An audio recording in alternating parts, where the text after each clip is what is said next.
সেখান থেকে এসেছে।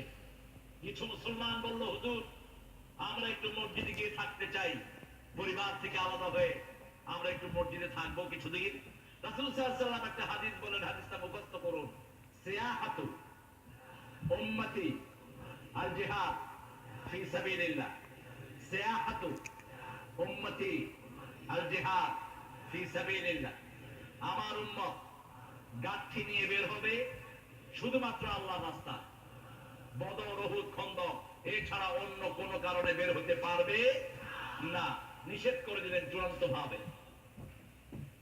বিশ্বনবী সাল্লাল্লাহু আলাইহি সাল্লাম উম্মতের জন্য একটা জায়গা বরাদ্দ করলেন, শুধুমাত্র আল্লাহর কোরআনের বিজয়ের জন্য তোমরা বাড়ি থেকে বের হবে, আর যত জায়গায় যাবে পরিবার নিয়েই যেতে হবে। ঠিক না ঠিক? এমনকি ওমর ফারুকের সময় তিনি লিখিত আইন করলেন, মারিফুল কোরআনে আপনারা এই হাওলাটা পেয়ে যাবেন। তিরমিজি, নাসাঈ সহিহ বর্ণনা এসেছে, আপনারা যদি মারিফুল কোরআনটা পড়েন ঘরে থাকে, যেটা সৌদি আরব থেকে বেরিয়েছে, যদিও এটাতে অসংখ্য ভুল, প্রায় 1800 ভুল ধরা হয়েছে, তারপরেও অনেক কিছু সহিহ বর্ণনা আছে না নাই? আল্লামা শফি রাহমাতুল্লাহ আলাইহি অনেক পরিশ্রম করেছেন। কিছু টার্মিনোলজি সেখানে আলেমরা ধরতে পারবে যারা ভুল, যাদের মোতালা আছে, কিন্তু আমদের জন্য সৌদি আরব থেকে যে প্রিন্টিংটা হয়েছে এটা আপনারা রাখেন, এটা আপনাদের জন্য সহায়ক হবে।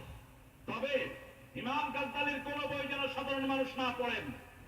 ইমাম গাজ্জালি রাহমাতুল্লাহ আলাইহি তিনি যখন নির্বাসিত ছিলেন বাইতুল আকসাতে, যে মসজিদের নাম এখানে নেওয়া হয়েছে, 8 বছর সেখানে তিনি নির্বাসিত অবস্থায় তিনি কিমিয়ায়ে সাদাত, কানজুদ দাকায়েক এই বইগুলো তিনি লিখেছেন। সেজন্য সহিহ রেফারেন্স গুলো পাশে আনতে পারেন নাই। এজন্য তিনার জীবনের শেষ অংশে বুখারী শরীফ বুকে নিয়ে কেঁদে কেঁদে তিনি দুনিয়া থেকে বিদায় হয়েছে।